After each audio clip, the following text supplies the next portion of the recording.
Hello, everybody, and welcome to another episode on sustainability in space. My name is Nishan Degnarain from the Exponential Academy, and I'm like, go ahead. We always trip over this. And I'm Miki Sode. How are you doing? Thanks for joining us. Fantastic. And we're delighted to be joined today by a very special guest. Our guest is Dr. Abhi Tripathi, who's the Director of Mission Operations at UC Berkeley Space Science Lab. He's had a very prestigious and high-profile career working at the forefront of many aspects of space exploration. Prior to his role with UC Berkeley, where they currently operate various satellite to space missions, he spent 10 years at SpaceX in a very senior position as Mission Director for various operations, as well as the chief engineer for flight reliability for some of the critical aircraft like the Dragon and the Crew Demo 1 and Demo 2 missions. Prior to that, he spent 10 years at NASA working on long-term planning for the Moon and Mars campaign. He holds degrees in aerospace engineering from University of Michigan and University of Colorado, and a PhD in geology and micropaleontology from UCLA. So with that, let me welcome Abhi to our podcast. Abhi, welcome. Thank you. Thank you for having me. Great to be here. Fantastic. Miki, I think you had some questions for Abhi.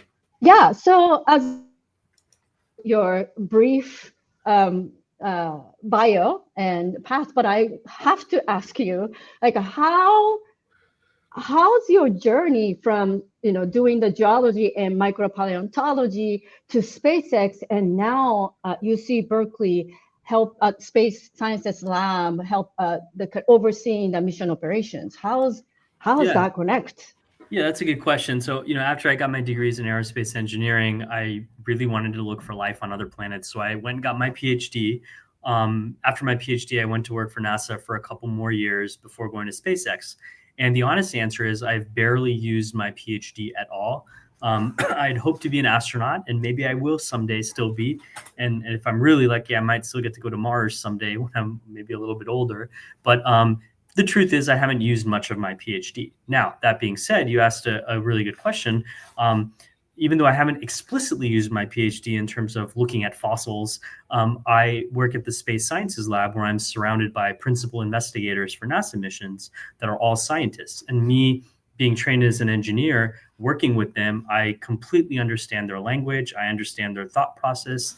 Oftentimes, engineers get very frustrated by scientists because they speak very different languages. And I like to think I'm able to bridge that gap pretty effectively. So, even though I don't explicitly use what I learned in my PhD, it definitely does come in handy in my job even now. Yeah, I totally resonate with you that I did have science background as well as an engineering background. So that translation is very important, actually. Mm-hmm. Yeah. So it's interesting, one of the big themes we'll probably talk about today is kind of this cross-cultural understanding of different domains, and really, do they understand whether it's engineers to scientists, or, as we're going to talk about in a moment, policymakers to the private sector.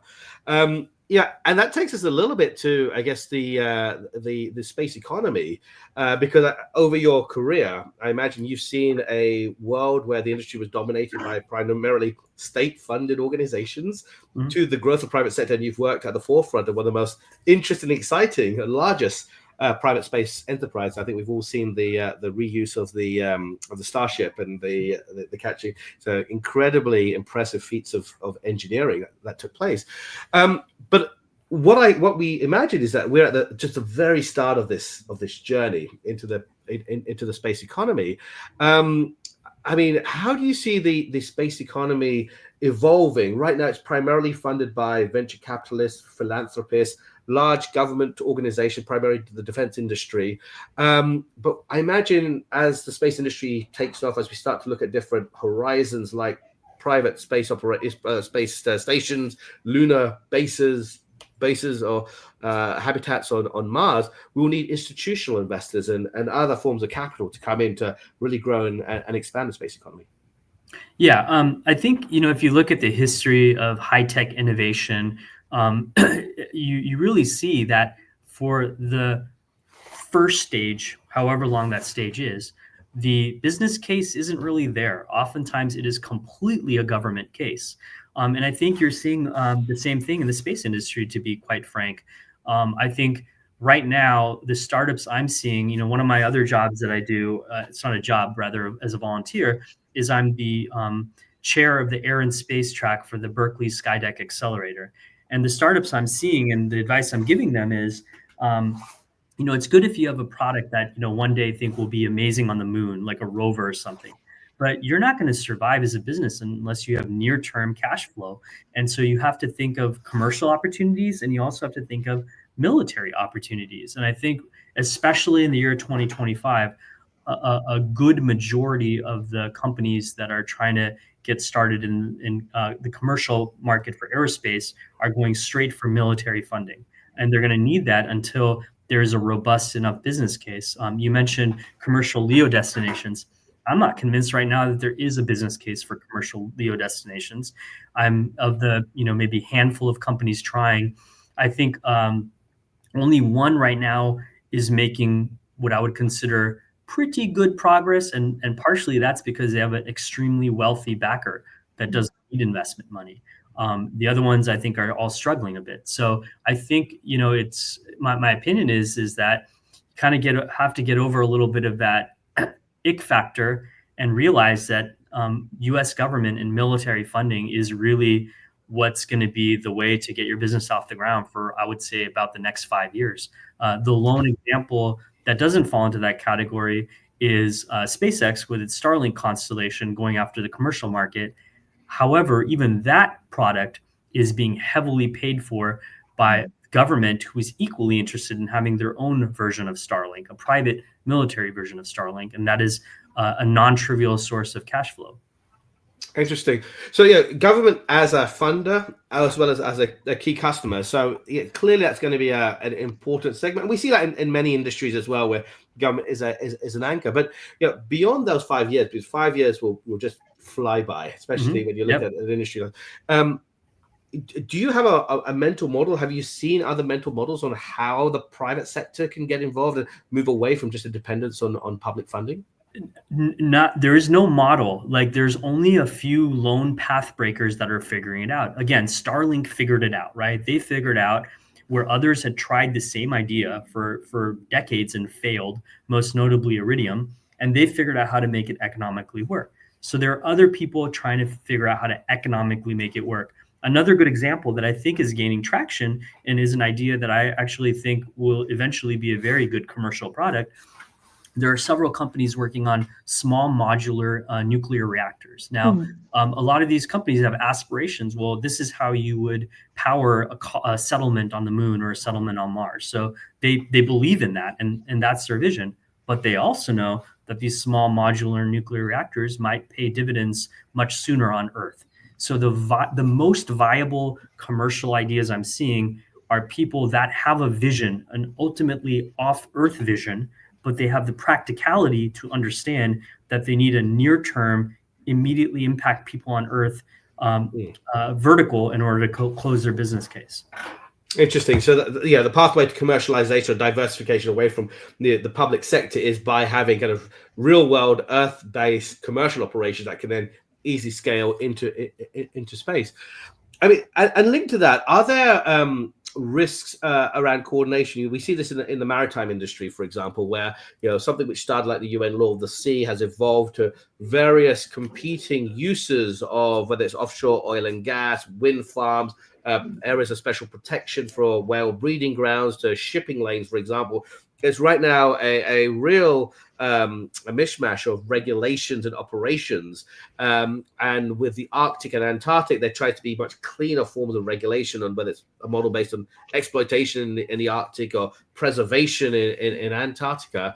I imagine it's going to be the same in the space industry, that you would not wish for operations to clash with future uses of space. For example, space debris, risks in terms of ownership of certain parts of the moon or areas of high value resources, for example. Do you see there being a need for coordination for space operation, or do you think it's just too early right now. It's the Wild West. Let 1,000 rockets bloom. I think you hit the nail on the head, because I was about to use the railroad as an example. In the early days of the Transcontinental Railroad, there was not a ton of regulations, and there's an important reason for that.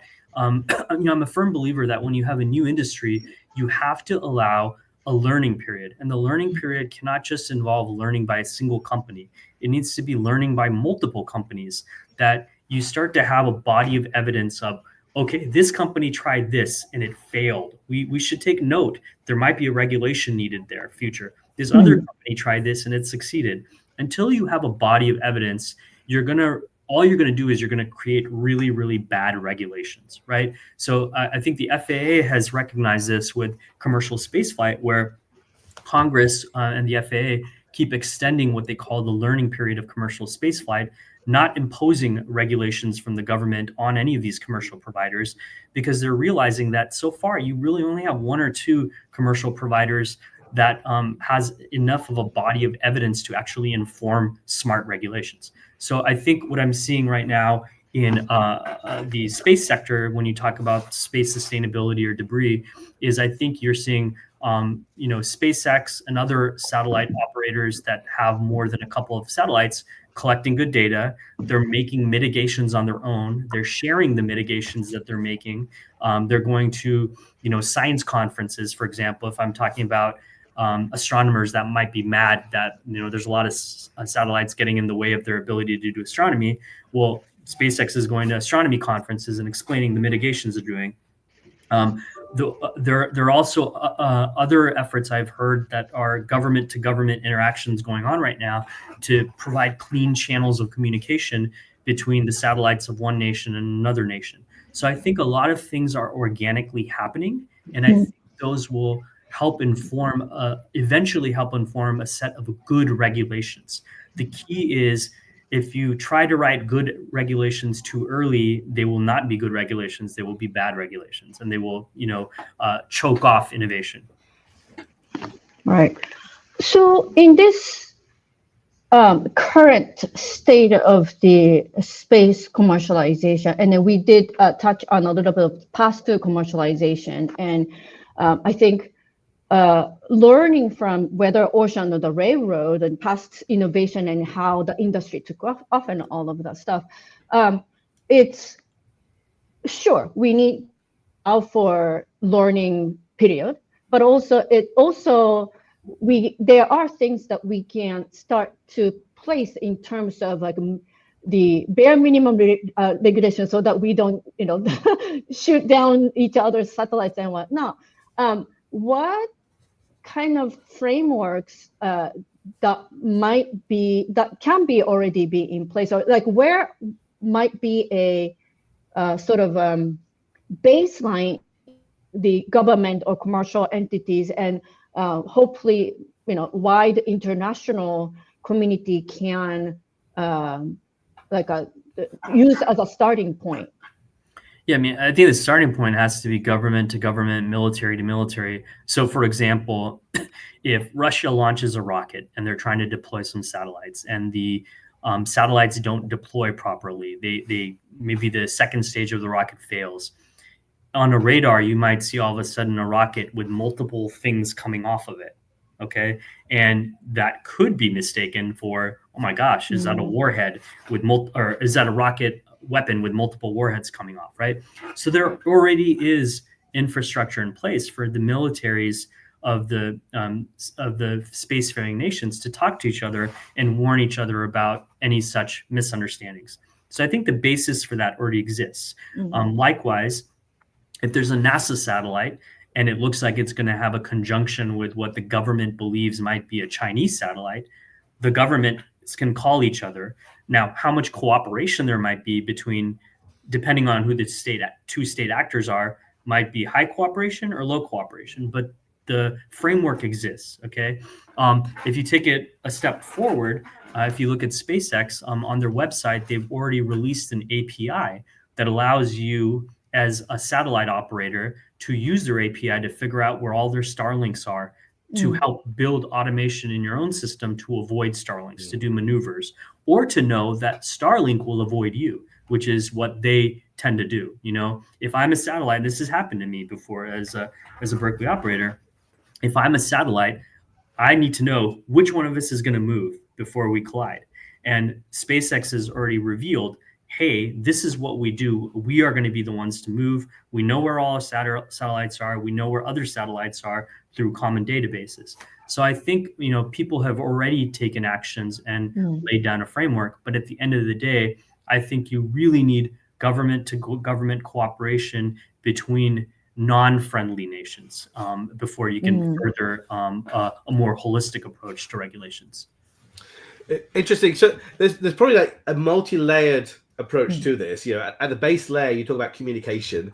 At least, even without regulation, you've got the equivalent of a phone call and a point person that can be picked up. There's probably some elements of training. What is the training to make sure you're a skilled operator, to know some of those, know that some of these resources exist? There's probably something around culture and norms about operating space. And then you get to that regulatory stage. Exactly. You got it. Penalties and punishments and fines, whatever it's going to be. Right? If you think about it, it's in everyone's best. It's in every individual operator's best interest to not have their satellites collide. Everyone's got the carrot right there, right? So you have to wonder how big of a stick do I need and how soon, if they already have a very important carrot. If their satellite's out of commission, forget about the debris for a second. Forget about Kessler. They're going to lose money. They're going to lose capability. They don't want to collide, right? So I think they're already motivated to not collide. So I think it's important for governments to help push that already natural inclination further and help give all those parties the tools, whether they be automation tools, whether they be simply a red phone, to talk to each other. It's good to keep encouraging all that type of behavior. And I think what is interesting, because at the heart of that debate is the set of values, right? Do we have a common set of values, a common vision for what we want to use space for? And we saw that in December, you had put out quite a bold statement on X, formerly Twitter, about a vision for NASA, which was interesting, because you said, well, actually, NASA should much more explicitly, rather than being a science research organization, have a sole focus of being helping humanity to become a multi-planetary species, right? With regional centers of research, and that should be the focus of NASA with that R&D, with that operation. Other private operators, other nations may disagree with that, and even with that becoming a multi-planetary species, there are going to be questions about, if I have human habitats in different parts of the solar system, the moon, Mars, am I allowed to extract from that? Am I allowed to preserve? Am I allowed to share that with other nation states, for example, or other private operators? How do you see that value system evolving? Do you think there is a broad consensus that's the value system around the world that a lot of people agree with, that humanity should be a multi-planetary? So I think there's multiple things. I think people need to have consensus around shared space, which is there's really a lot of condemnation around any country that does what's called an ASAT test, an anti-satellite test, because those tests create debris. They create shrapnel in all sorts of orbits. China has done ASAT tests. I think India has. Other nations immediately come out and condemn, because that is a very irresponsible way. And it's getting to your point, Nishan, it's where maybe the norms and the policies of the governments do not match. If you are a nation that feels threatened by another one, you may have less qualms about doing an anti-satellite test to show how strong of a nation you are, right? Where as a nation that feels very comfortable, it knows how to do, anti-satellite maneuvers, doesn't need to do that. So I think there's a mismatch there. Now, to me, that's a different question than extracting resources on the moon or Mars, to which I would say, I don't really care what anyone else thinks. If you are able to get to the moon or Mars, you're certainly not going to hurt the moon or Mars. There's certainly no way to pollute the moon or Mars. They're completely dead bodies. And so to me, I would just say, I don't really care what anyone else thinks, and you go do what you got to do. So that's interesting, provocative in itself. And again, you have a deep set of experience on this and more knowledge than most. But what happens when we find scarce resources like water, for example, in certain craters in certain parts of the moon that is very restrictive and very valuable in this area. I mean, what bodies would exist to govern that, for example? Nobody should exist. It should be, if you get there, if you are able to get there, and very few people will, then you should have at it and go for it. I don't think anyone should ever regulate that until we have planetary-wide governments, like in some science fiction novels, like the Expanse series, where I don't know if you guys ever watched the show Expanse, but it's the Earth against the Belters against Mars. I mean, that's like maybe 100 years or more in the future, if ever. So right now, I mean, if only one nation has the ability to go, I don't know, mine water on the moon, power to them. I don't think there should be any regulations. So first come, first serve. The first nation to get Absolutely. Yeah. It's a very hard thing. It's extremely capital intensive. Maybe one or two nations might be able to pull it off in the next 20 or 30 years. And the moon is huge compared to whatever effort those one or two nations can mount in the next 100 years. So I think any regulations are unnecessary. So to draw from another science fiction genre for all mankind, where there was that kind of habitat, what happens when you get to risky operators? A risky private sector operator goes first, takes risks by drilling in an unsafe environment, and the nation states in that example, I believe it was Russia and the US, had to hold back or bail out the private enterprise. I mean, do you not think that this will start to engender certain risky behaviors in I hope it does. I mean, lots of people died coming to the new world. Lots of people are going to die when we try to put settlements on the moon or Mars. I mean, that should be obvious to anybody commercially backing a venture to the moon or Mars, that people are going to die. But people have died throughout the history of the world when we explore. So I definitely don't think regulations are needed. I mean, how heavily was, Magellan or Columbus regulated when they went to discover the new world? Probably not at all. And I don't think anything should be any different for the moon or Mars. Interesting. Mm-hmm. Interesting. And so go ahead, Miki. No, it's okay. I had a thought, but you already covered that, so it's okay. Yeah. So effectively, it's a model of survival of the fittest. Survival of kind of the first come, first serve, and in that model, you're effectively saying that those with access to the deepest pocket, just like the Magellan example, or just like the original explorers, your first, up Everest, the first to discover, Shackleton and Anderson to the Antarctica and to the North Pole. Those who have access to the National Geographic Society's equivalent of the past, and deep philanthropists and venture backers, private capital in many cases, will likely be the winners. And so, higher rewards. I mean, that's consistent with history. It's not. You're risking a ton. I mean, nations have gone, like, I think the Spanish Empire crumbled, because they tried to explore too much, right? And that's what happened. Other nations that were able to succeed did so at great risk to the possibility that their nation or their empire or whatever would collapse. So if you're willing to bet your private fortune, or if you're willing to bet your national existence to some venture, I mean, that's a risk that deserves a reward, in my opinion. So I think, look at the counterexample.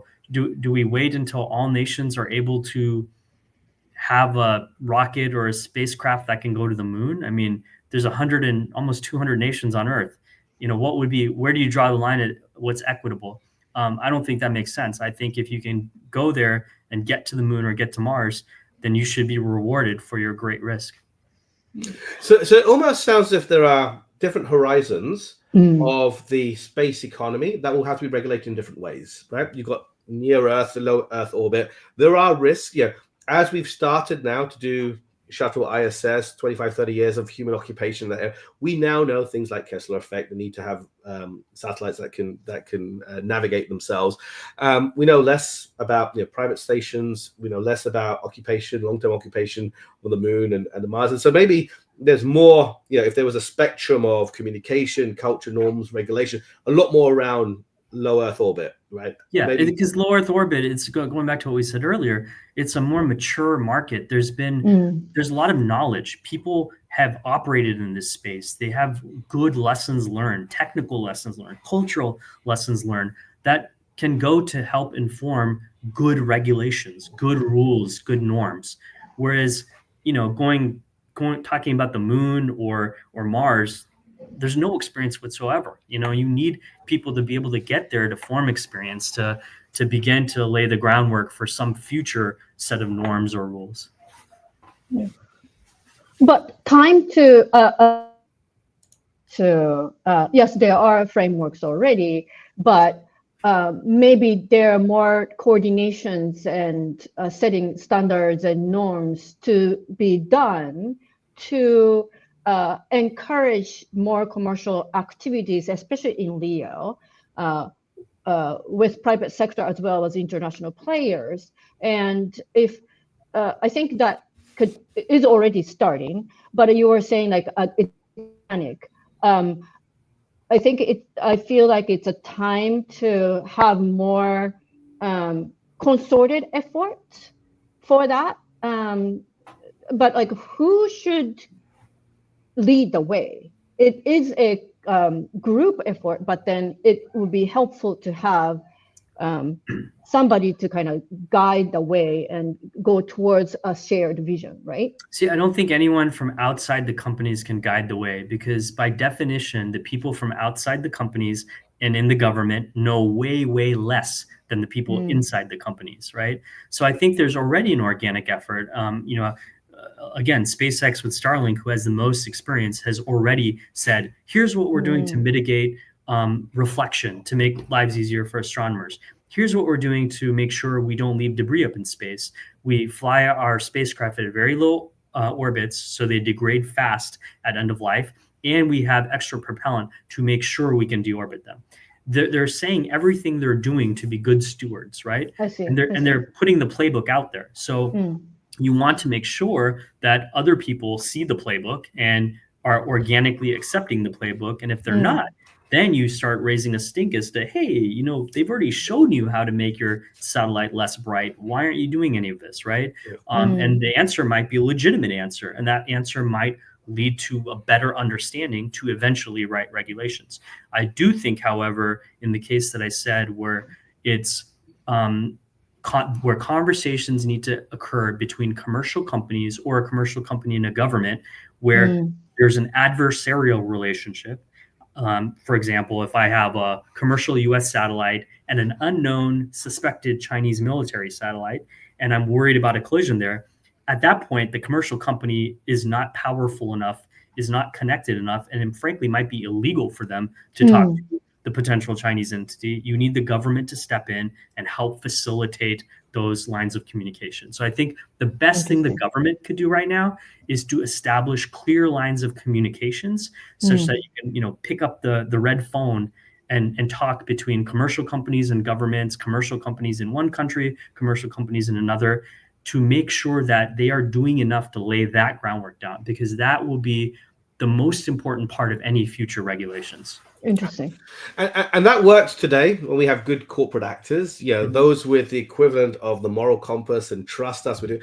But at some stage, it's inevitable. Just like I'm sure tobacco, when it came through, they came in with the well-intentioned, and they realized big tobacco was big tobacco. It was causing cancer, things like that. Big oil was big oil. It was causing huge, a climate change, and had at some stage big space will become big space, and the incumbents may prefer regulation and norms that benefit the incumbents and not newcomers that may try to so how do we think about that? There are examples with the governance of the internet, for example, with ICANN, public-private partnership, where you can start to look at those frameworks. Are there models like that you can see eventually evolving?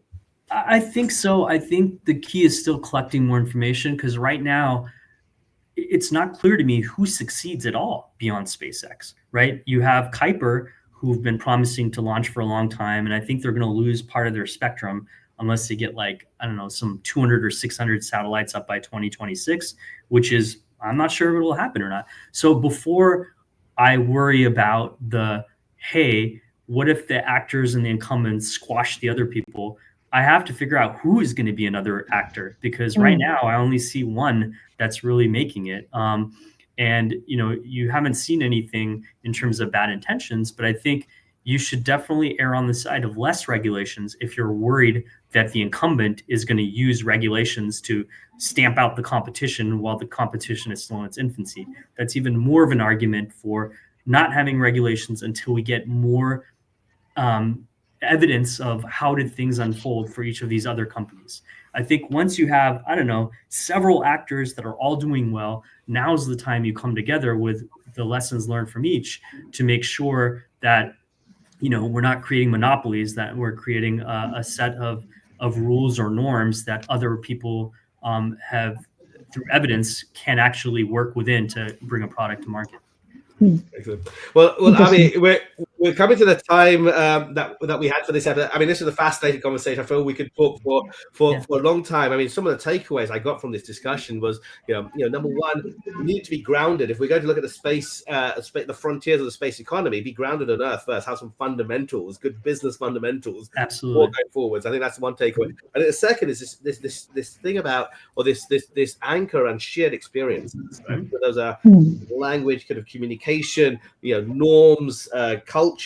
Once we have these shared experiences, that's going to form the basis for whatever sort of governance systems. I'm not using the word regulations, but governance systems to ensure that we have an orderly development of space. And the third is your point about kind of how is the space sector going to eventually diversify it? And you're saying it's just too early. We don't know. There are so many unknowns on where that new capital, what that new venture, how that's going to materialize and evolve. And that in itself is fascinating. But somebody with your deep experience does not know. It just shows, how much we are still to learn about this evolving field.